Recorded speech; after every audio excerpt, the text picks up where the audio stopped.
1.5 লাখ টাকায় Asusের official gaming laptop. This is tough A16 advantage edition. এখানে Ryzen 7 7435HS প্রসেসর ইউজ করা হয়েছে, যেটা 8 কোর 16 থ্রেড।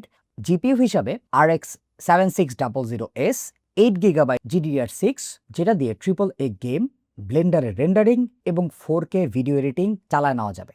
র্যাম থাকছে 16GB, যেটা 8+8 কনফিগারেশনে। স্টোরেজ হিসাবে এখানে 512GB Zen 4 NVMe SSD রয়েছে। গেমিং ল্যাপটপ হিসাবে এখানে ফুল HD প্লাস বেশ কালার অ্যাকিউরেট একটা প্যানেল থাকছে। টাফ সিরিজের বিল্ড হয়, এখানে মিলিটারি গ্রেডেড সার্টিফিকেশন, বেশ মিনিমাল বাট ক্লাসি ডিজাইন আছে।